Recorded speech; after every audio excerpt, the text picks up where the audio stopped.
So, guys, is there a way to speak hypnotically anytime, anywhere, and with anyone? Absolutely. So, in this video, I'm going to show you how to speak hypnotically anytime. So, you can use this in a social gathering, you can use this when you're talking to your partner, anything like that. So, you can get more out of your conversations and essentially, through reference, is basically hypnotizing people on the spot. But it may not be the way you think, and it's going to be very ethical the way we do it, because I truly believe using better conversation, we can use hypnosis in this, but having better conversations with people, you'll get more from them, they'll get more from you, hence you have better experiences with people.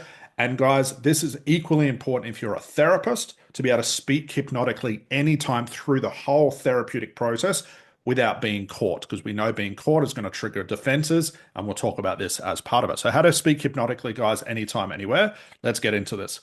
So traditionally, you may have been taught or heard of things called language patterns, embedded commands to become more hypnotic. So it said that, let's say I'm at a social gathering, which we use as a reference, but a social gathering, I can use embedded commands. Maybe like if I'm talking to people and I might use an embedded command like, you can feel happy every time I speak to you. That's just off the top of my head. I might use language patterns, which is supposed to, hypnotize people on the spot to, do my will or something like that. So traditionally, that's what people talk about. That's what people are taught. Here's the idea though, guys. Here's the problem.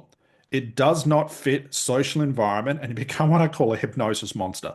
Hypnosis monster is just a tongue-in-cheek example of people who go learn hypnosis, are fascinated, just like I was. You go learn hypnosis, become just enthralled with it, and you want to use it on everybody. But the problem is, if you're using the traditional language patterns, which I'm not a fan of, if you use that outside of therapy, even in therapy, it doesn't really fit, but outside of therapy, it definitely doesn't fit a social environment. What starts to happen? If you start to talk like a hypnotherapist or a hypnotist, using language patterns and embedded commands, slowing down your voice, using excessive eye contact, trying to sound like Erickson, and guys, I made all these mistakes too. That's why I can laugh about it. What happens? People you're talking to think you're strange and think you're weird. Have you ever spoken to someone at a party or a gathering who just don't connect with? They sound strange. They're talking about weird things. Do you instantly open up to those people? Do you want to learn more about those people? No. You make an excuse as to why you have to leave the party or, go over there and talk to other people because this person is strange. This is what we mean by becoming a hypnosis or even an NLP monster when you're trying to use this stuff in the wrong environment. Even inside therapy, the traditional stuff of embedded commands and language patterns doesn't fit if you have very resistant clients. Because when you start to talk like that, you're telling your client, I'm starting to sound like it. You switch from human being to hypnotist, and clients know instantly you're trying to do something. Defenses go up. And this could be why, guys, and will be why, if you're struggling with your clients to have breakthroughs or get them into trance, it's because you're trying too hard. But that's just one side of it. Okay. So that's the problem. It does not fit a social environment, and you become a hypnosis monster. You want to avoid becoming that monster. As soon as you start to talk strange, like I said, anyone you talk to will think you're strange and go into defense. When I used to do this in public, and I used to do this a lot just because I didn't really care and I didn't know any better at the time, and people would look at me like, wow, this guy is strange. I don't want to talk to him anymore. And I can see the level of excitement change on their face where they're too busy trying to find the nearest exit to get away from me. Okay. So when you start to talk strange, anyone you talk to will think you're strange and go into defense because language patterns and embedded commands, it sounds strange. Hypnotists sound strange. It sounds ridiculous. It sounds stupid. It's the exact same thing that happens with your clients. We know this as resistance. So how can you do this? That's what this video is about. Without triggering this defense was actually very, very simple. And you might be doing this already, but I'm going to show you how to enhance it. And this for me is really what hypnosis is. It's a type of influence. And this is the way you should be talking to people. It's the way I talk to people all the time because I have better genuine connection with people. And I like that. So number one, when talking to people at a social gathering, a natural conversation will begin. That's just what human beings do. They want to get to know each other. I'm Frank, I'm Sam, I'm a butcher, I'm a airplane pilot, whatever it is. People start to talk. But in most cases, people are too busy wanting to talk to them about themselves. People love to talk about themselves, and that's fine. I'm not a big fan of it. I don't like to do it. So I used to utilize what human beings do.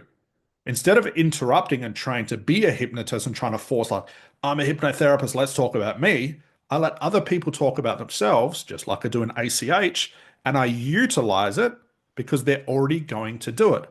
Now, if someone's quiet, I might have to trigger the conversation and get more flow, and I'll show you how to do that in a moment. And then once they start talking, I don't interrupt, I just use what they're giving me. Sounds very therapeutic. That's where it's come from. So when talking to people at a social gathering, an actual conversation will begin. But in most cases, people are too busy wanting to talk about themselves. So let them. Don't worry about you. If you want to get more hypnosis or more hypnotically when talking to people, become more hypnotic when talking to people, let people talk. That starts the conversation. That also starts the flow of hypnosis, believe it or not. Think of hypnosis not as like, I'm going to give you an embedded command, a language pattern. You're going to close your eyes and fall into trance in the middle of this party. Not going to happen. That's ridiculous. And people that think that's the case or you've been sold one of those courses, guys, get a refund because that's pure lies. It never works like that. Okay. So let people talk about themselves. You want to utilize the flow. How do you utilize it? Well, you begin using something we call our ACH hypnotic interview. If you've done our ACH trainings, you know the hypnotic interview is the start of any therapeutic process. But I use the ACH hypnotic interview with a twist. I'll begin using it.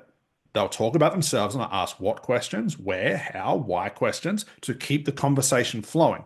Because what's happening when the conversation's flowing, where does their attention go? It goes internal. That's where hypnosis is. And they start visualizing what they're talking about. They go looking for the words they need to use to describe this event they just went to or a holiday they just went on. So they're already in hypnosis. They're doing it to themselves. I'm not forcing it with ridiculous embedded commands and language patterns. I'm utilizing what they give me. It's very Ericksonian and very simple. I'm going to investigate their conversation, the life, the story they're giving me, and let them begin to flow. What I'll also do at this point, once I see the flow, is I'll add a smile on my face, direct eye contact. I love giving people eye contact. I'm very good at that. Nice smile on my face, like, hey, I'm listening. I'm curious about you. Don't worry about me. What's your life like? What do you want to talk about? So I'm going to put a smile on my face, use eye contact, and use curiosity with my questions above.